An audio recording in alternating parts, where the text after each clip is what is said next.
Hey BookTube, it's Kim at Middle of the Book March, and here they are. Here's my end of 2023 videos.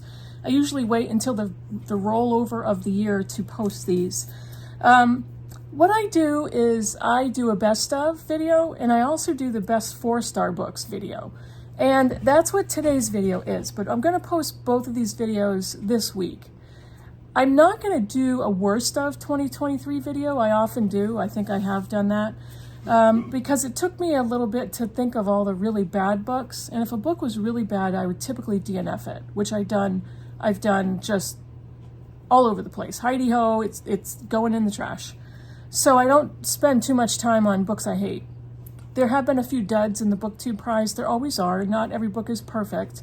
But there were 2 books that I was very disappointed by, that I chose myself.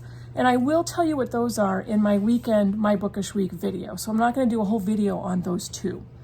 But today's video is on the best 4-star books of 2023. And I really like this video because I may have rated these books 4 stars, but they're still great books and you all might love them. You might find a book that, you know, I may not have gushed over, but it's still a great book. And most people who are doing the best of are doing their awesome, they're favorites of the year. But these are still great books, so let me tell you about them. I'm doing them in a best of show format, so I have categories. And the categories are going to be the same for the best 4-star books and the best of list. And I don't separate fiction and nonfiction because typically how I'm rating my books are the greatness of the book, but also my reading experience. So let's get started with the best 4-star books of 2023. First category is nonfiction. And this one I read early in the year. This is Cleopatra by Stacy Schiff. I really love this book. The only reason I gave it 4 stars was that you get really deep into the weeds. There's a lot of detail. And it's kind of like I'm having a hard time keeping track of all of it. And there's not a lot known about Cleopatra. That's part of the reason why Stacy Schiff wrote this book. Is she had to dive deep to find a lot of information and research about this character in history, this woman in history. And it wasn't easy, so she's kind of putting a puzzle together and building the foundation of this woman's life. That wasn't easy. And I do think at times it was like, all right, let's move on a little bit faster with this. And there's a lot to digest, so that's why. But it was a great book. I loved reading about her. I loved the topic. I loved learning more. That's the best thing about nonfiction. But I really enjoyed this book, so I highly recommend it. The next category is best 4-star mystery of the year. This one was so easy. Is A Rip Through Time by Kelly Armstrong. This is the first book in a series. It's kind of a time travel crime mystery series. It's a contemporary Canadian crime detective who gets ripped through time into the 1800s in Scotland. And she drops into a young housemaid's body. And she doesn't know if that person has gone through time into her body. She's not sure about that. But she is stuck in the 1800s, and she is involved in tracking down the person who may have tried to kill her. But it was so fun to read. It was a little bit of science fiction and crime and mystery. It was so fun. I loved it. It just kind of blew me away, but it wasn't, there was a big reveal, obviously, at the end because it's a mystery, but it wasn't this gigantic, oh my God, take your breath away climax. It was still a surprise to me, but it was just the fun in reading the entire book and really enjoying the story. And Kelly Armstrong is a great writer. You know, it didn't hit me in the gut like all 5-star books do for me, but this was a great book and so much fun. I read the second one, which I believe is A Wrinkle in Time. I think so. And am anticipating the third one, which I think is coming out this coming year. So very good, really fun mystery to read. The next category is the best 4-star translated novel of 2023. And this one is I Who Have Never Known Men by Jacqueline Harpman. This was translated from the French by Roz Schwartz. I haven't stopped thinking about this book. This was just superb. I was not expecting the actual plot. I thought it was something different. It is kind of a dystopian, female-centric story. Just fantastic. I loved reading it. There's so much to discuss. There's so much to talk about. This is probably closer to a 4.5. One of the only quibbles I have is it's less than 200 pages. I wanted a bigger book. I wanted more of this book. And it is very spare. So it's a quick story, but it's very good. So much discussion. And this is about a young girl who basically grows up in isolation with only women. And there are male guards that surround these women, but they never speak to them. And so that's all I'm going to tell you, but it's a fantastic book, and it's incredible for discussion, so much to talk about. But the best translated novel I read 2023. The next category is the best 4-star book. That's a Backlist that I read in 2023. This is a very recent read. No Fond Return of Love by Barbara Pym, and I apologize for this. That's the sunlight. I'm going to do this. No Fond Return of Love by Barbara Pym. This is Dulcie Manwaring and her friend Viola. They are book editors and index researchers, and they go to a conference and they bump into a PhD who's an author and I think a professor, and there's kind of a hint of a love triangle. But this is a Barbara Pym novel, so it's basically about young women looking for men and knowing that that's what's expected of them and that's how they gain their position in life, even in, the 50s, 60s where this is kind of set. But it was it's Barbara Pym, and I really enjoyed this book. It's funny and heartbreaking and heartwarming all at the same time. There's some miscommunications and there's some mix-ups and personal stories. There's always a fun ending. Maybe fun is the wrong word, but great endings, and it's Barbara Pym's writing. So I really enjoyed this. This is, I think, my 3rd Barbara Pym, and I've got a few more to get through, and really happy about that. The next one, best contemporary novel that I read last year, best 4-star novel that I read last year. This one, let's see, where's my title page? I think I went right past it. Yep, this one was published in 2022. This is Factory Girls by Michelle Gallen, and she is the author of Big Girl, Small Town, set in the Troubles in Northern Ireland. She is an Irish author. The cover is so inaccurate as to what this book is about.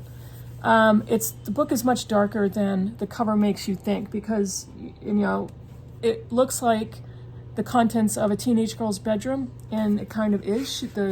This is Maeve, and she is a teenage girl, but it's a much more serious, darker novel. There's still some funny parts along the way, and you still read about a teenage girl in Northern Ireland, but it's meaty, and there's more to talk about. There's more to digest in this novel. She's a factory worker, and she's trying to figure out, is she ever going to get out of this factory? What's her life going to be like? She and her co-workers discover something about the plant that they work for. There's a lot of backstory about her childhood and her family's existence through violence in Northern Ireland, and what happens to her at the end. It's a great book, and I really love Michelle Gallen. I will definitely pick up another book that she comes out with, hopefully soon. But very good, and I hate the cover. Absolutely hate the cover. Okay, the best 4-star classic I read in 2023. This is another recent read. This is Willa Cather's O Pioneers. This is, again, more of a 4.5 star.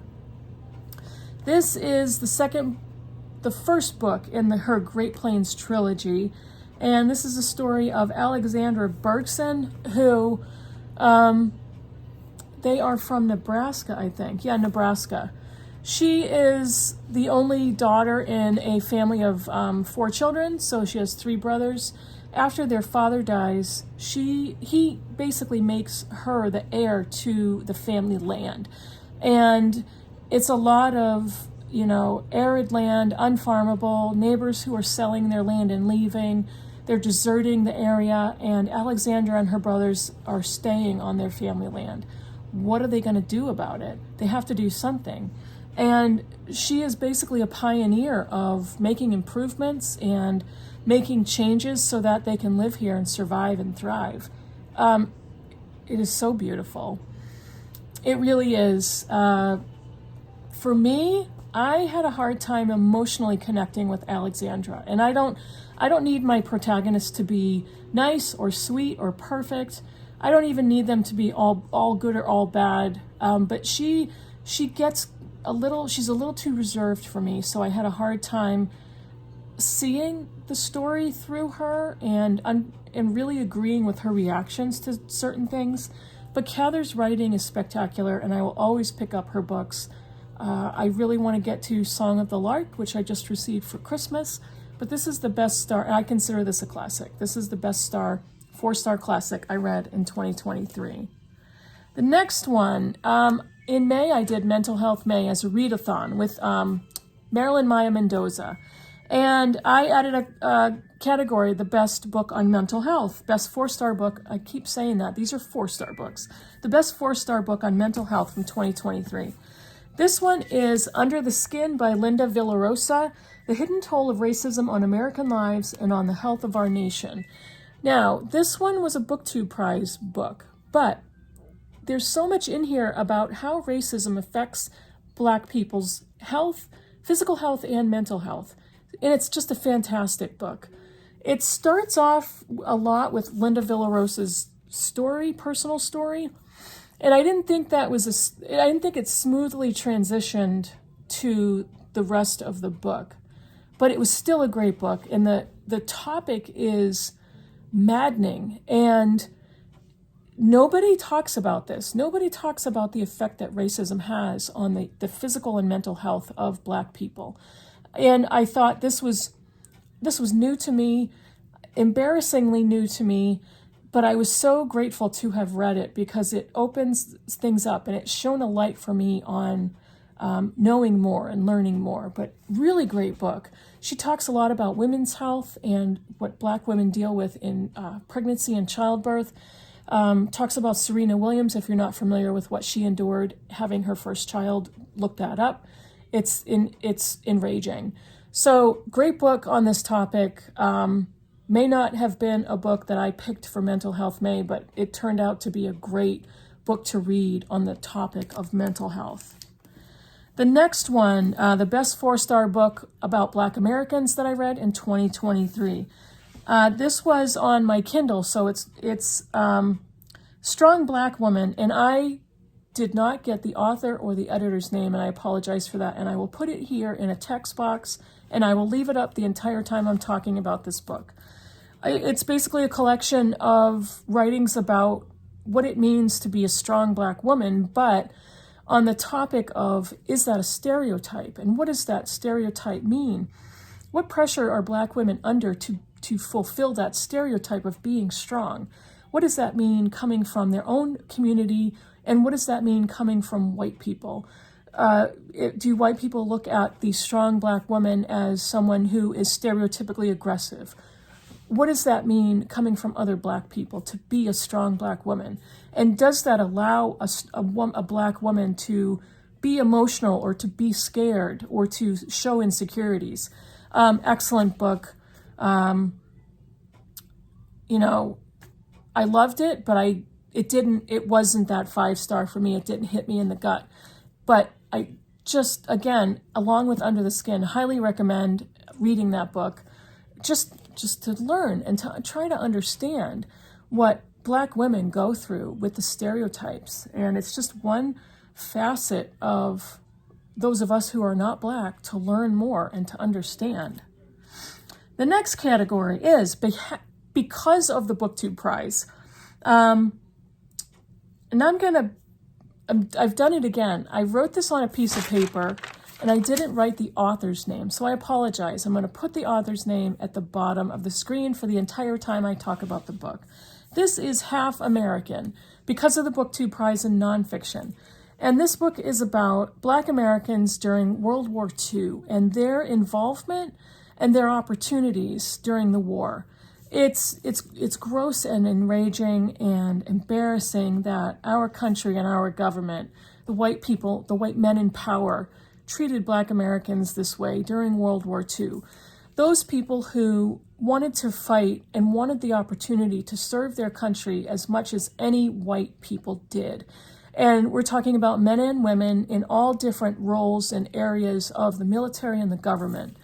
What the government did after Black people left military service, when the war was over, the actual removal of opportunities for them, whether it's to buy real estate, whether it's to gain an education, to get good jobs, just outrageous. And the actual physical danger that Black people were in as they were serving, when they were in uniform, when they left military service, just everything that was taken away from them. But it's striking against their willingness to serve their country. Just a fantastic book. The next one, the best 4-star audio for 2023, Crying in Hmart by Michelle Zauner. And I just recently listened to this. It was so good. This is a memoir about her relationship with her mother, her conflicted relationship with her mother. And they're Korean Americans. Her mother was Korean, married an American man, and they moved to America. And so Michelle Zauner, I believe she was born in Korea, but she grew up in America. It's all about their Korean culture, their family, Korean food. The food is fantastic. I listened to this on audio and was so glad I did, because Zauner narrates it herself.